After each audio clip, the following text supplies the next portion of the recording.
Well, let me say this. Actually, the whole international community should be concerned about this very critical, important food security issue. It should not be the concern of one nation. It should be the concern of everybody. As we can see today, we are gathered here in Expo Milano 2015. We see international here group of all countries. They are all concerned about the future of all people on this planet. The theme of this is feeding the planet, energy for life. It's very true.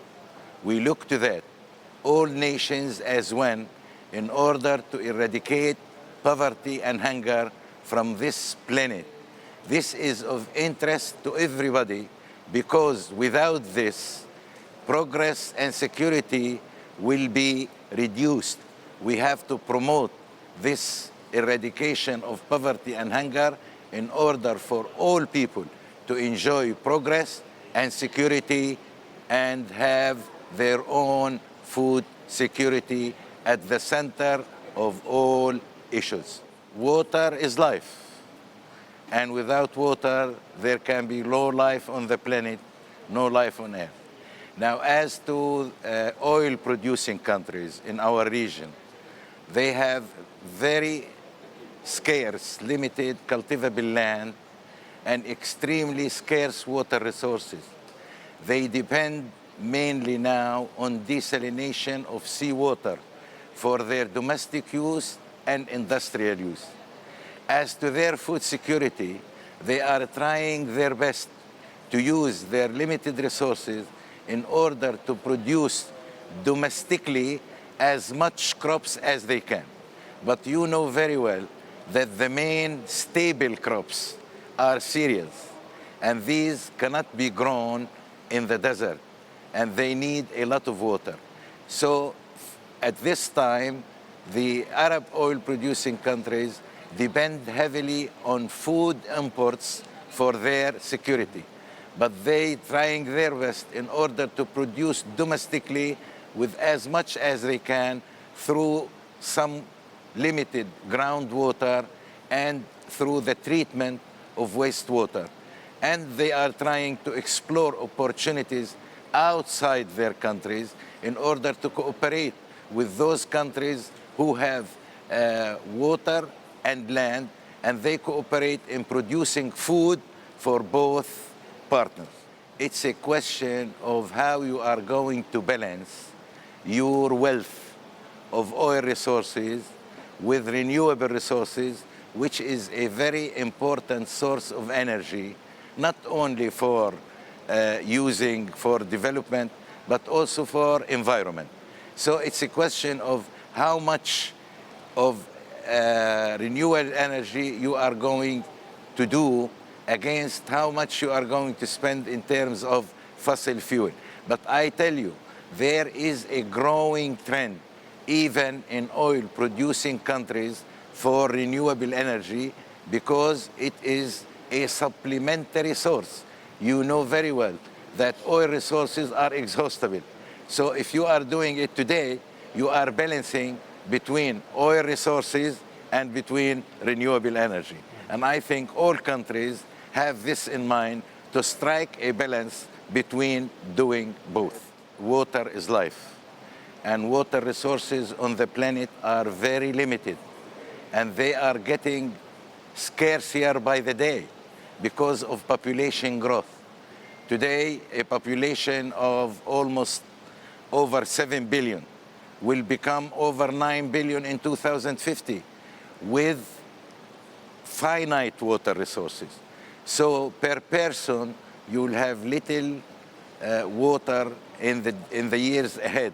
What to do? I think we have to work on two fronts. Very important to use water efficiently. Imagine how much water is now being lost through irrigation, which is not efficient in many countries around the world. This is one thing. Imagine how much water we can save if we can save on lost food in the food chain, from the production to the consumer. We lose a great deal of food. We lose about 1/3 of the food produced in the world. It is either lost or wasted. So we need really to save on this in order to save water resources for future generations. Not only this, imagine how much waste is being done in terms of natural resources, water, land, energy, and so on, investments, and 1/3 of the food we produce is not reached to the people who need it. Therefore, we have to work hard in order to improve the technology, in improve knowledge, and in order to provide developing countries with the means, better transport, better storage, better production facilities, better technology, and even we have to work on changing food habits. Certain foods, they take a lot of water and they are not healthy. So we have to think along these lines. We have many opportunities to improve on the efficiency of using land and water resources. And here lies the prospects through international cooperation and through financing different agricultural projects, especially in those countries who have the wealth of land and water, and they need investments in order to unlock the potential. This Expo is a special occasion because it gathered people in one place. Everybody showed what they are doing, but they do not need to forget that there are 800 million people in this planet that are still undernourished. And it is for the benefit of everybody, those who have and those who do not have, to cooperate so that no person will sleep hungry for the sake of the prosperity, progress, and security for the whole world. Kuwait Fund is an old institution. It has been established in 1961. It has been in the development business for over 53 years. We also help developing countries. 104 developing countries have benefited from Kuwait Fund so far. It has committed projects in these 104 countries in the amount of about $18.5 billion. And these projects in different sectors, in agriculture, transport, energy, water, sanitation, education, health. But now, priority is given to agricultural development because of its importance for food security. And we are encouraging developing countries to put this as a top priority in their development plans, because we understand it's a critical thing for the prosperity and progress of these countries in the future. Eradication of poverty and hunger is very, very important for the international community, not for one country or one region, but for the whole planet.